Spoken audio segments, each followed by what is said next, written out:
Qui a passé son temps à faire ses preuves. Notre invité du jour est un homme multidimensionnel. C'est inimaginable aujourd'hui. Je vous présente Christine Kamchen.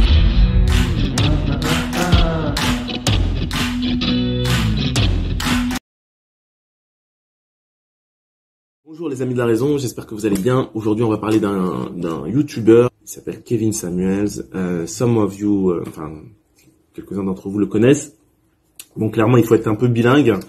Non, il a super réussi sur les réseaux sociaux. Il s'est attaqué à la femme, à certains complexes, le complexe de la femme noire américaine, mais en gros de la femme moderne en général. Il a souvent été accusé justement d'accabler la femme noire américaine, mais en fait non, il était en train de faire un constat. Le constat qu'on fait un peu sur ALR, c'est qu'aujourd'hui on est déséquilibré, c'est-à-dire que il y a des femmes qui recherchent la perfection, qui recherchent finalement toujours mieux. Et quand je dis les femmes, je n'essaie pas de les stigmatiser, mais de l'autre côté, on a perdu cette notion finalement la vie c'est un contentement, c'est-à-dire apprendre à se satisfaire, apprendre à créer du plaisir et du bonheur dans un verre à moitié vide qu'on verrait à moitié plein. Mais aujourd'hui, beaucoup de jeunes filles et de jeunes hommes veulent le verre complètement plein. Et c'est très difficile. Quand vous voyez des jeunes sans diplôme qui veulent finalement faire de l'argent très très vite, quand vous voyez des jeunes qui ont pour star ou comme exemple des faux influenceurs, on est dans une société totalement à la dérive. Et donc, Kevin Samuel tentait justement de réveiller certaines personnes à la raison. Et là où je le trouve super, c'est que il faisait preuve d'un certain manque de tact, mais il voulait absolument choquer pour réveiller les gens.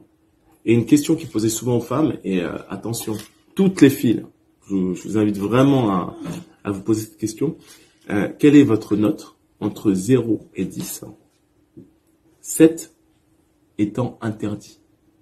Et cette question, c'est une question qui fait mal, mais qui vous force finalement à vous regarder dans une glace. Alors, une glace non filtrée, non snappée, voilà, mais une vraie glace.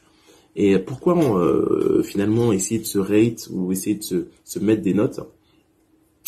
C'est parce qu'avec les réseaux sociaux, en fait, on a tout un biais. C'est-à-dire que les femmes ont une grosse audience.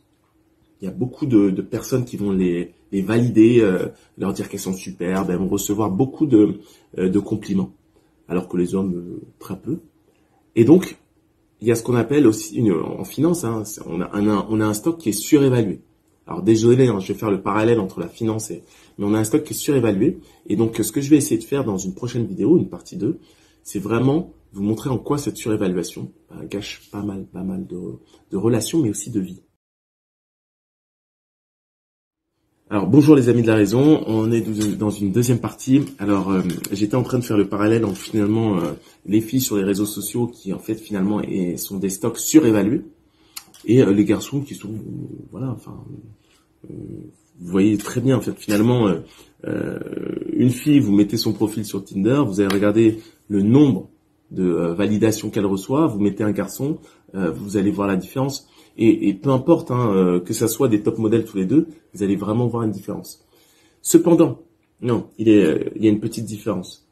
Si on prend deux top modèles, ils vont avoir exactement le même nombre, quand je dis exactement, le même ordre de grandeur de validation. Mais si on prend une fille moyenne avec un homme moyen, on va voir vraiment une grosse différence.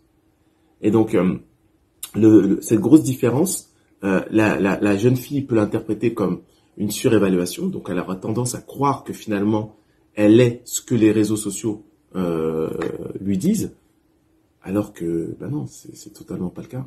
C'est-à-dire que finalement dans cette surévaluation, elle a des hommes qui sont prêts finalement à peut-être passer une nuit avec elle ou peut-être 2 semaines, mais pas à vouloir passer une vie avec elle. Et ça, c'est très important de faire cette nuance.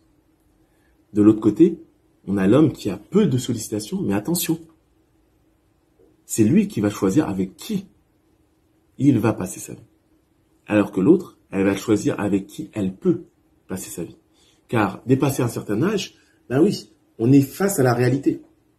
Un stock, il a une valeur, c'est-à-dire une valeur spéculative.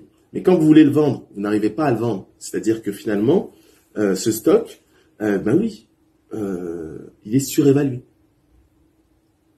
Et donc, tant que on n'a pas eu cette valeur vendeuse, on peut pas se dire, se proclamer être un 9 ou un 10. Et en gros, il faut faire très attention. Très attention à comment vous percevez finalement ces histoires de réseaux sociaux. Alors, ce que j'essaie juste de dire, c'est vraiment très simple, c'est que une femme finalement doit faire très attention à cette surestimation et être capable très vite, entre guillemets, de s'intéresser aux personnes qui veulent finalement faire leur vie avec elle. Et non à toutes ces personnes qui lui tournent autour. Et bien sûr, il y aura bien sûr des gens qui sont d'une haute valeur, c'est ce qu'on appelle les high value men. Mais ce high value man, est-ce que vous pensez qu'il a envie de vous? Même s'il like, même s'il vous parle en DM, est-ce qu'il a vraiment envie d'une relation avec vous? C'est très important. Et vous ne pouvez pas lui en vouloir à lui. Vous devez en vouloir à votre façon de percevoir certaines statistiques. Alors, j'ai eu droit à une autre réponse de ma collaboratrice. C'est génial! Et donc oui, en fait, elle me dit qu'elle a tout à fait raison. C'est que une femme, finalement, elle aura le choix, elle peut avoir qui elle veut. Mais ce que je lui ai répondu, mais quel est son but? Bien sûr qu'une femme, elle peut avoir qui elle veut. Mais quel est son but? Si ton but, c'est d'avoir quelqu'un pour une nuit ou une semaine, il n'y a pas de problème. Of course. Moi, je suis totalement d'accord. Et ce que j'ai dit, c'est qu'attention. L'homme, même moyen, il choisit avec qui il se marie. Donc, il se marie avec qui lui veut. Mais cette femme, malgré toutes ses sollicitations, elle va se marier avec qui elle peut. Et le parallèle avec l'influence, c'est le suivant. C'est que une femme et un homme, on aurait pu dire exactement la même chose, mais une femme, c'est vraiment le cas, c'est que au fil des années, eh ben, elle va perdre un peu de valeur. Et je sais que beaucoup d'entre vous me disent, mais non, je gagne en expérience, je sais mieux faire la cuisine, je sais mieux écouter, il n'y a pas de problème. Mais si vous vous regardez vraiment en face de...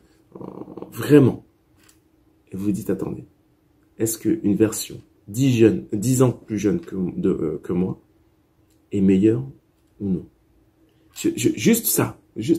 Et je vous dis pas si c'est vrai ou c'est faux.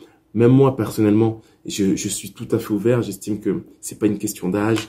Évidemment, l'expérience, la sagesse, ce sont des choses que finalement on peut aussi quantifier. Moi, ça rentre dans mon système de valeurs. Mais dans la plupart des hommes, finalement, il peut avoir la même version que vous à 20 ans. Et il y aura toujours une fille de 20 ans qui sera quasiment la même chose que vous, mais beaucoup plus jeune. Et c'est dur à entendre. Je sais que c'est dur à entendre. Mais voilà, la plupart des hommes pensent comme ça. Et donc maintenant, mesdames, c'est à vous de choisir. Effectivement, regardez tous vos DM. Oh, il y a des tonnes de beaux gosses dans vos DM. Ça déchire. Hein? Super. Combien d'entre eux veulent se marier avec vous? Combien d'entre eux veulent devenir un partenaire de vie avec vous? Combien d'entre eux vous estiment telle une partenaire, telle une femme d'une vie et pas d'une nuit? Si vous avez des problèmes ou si vous pensez que j'ai tort, n'hésitez pas en commentaire.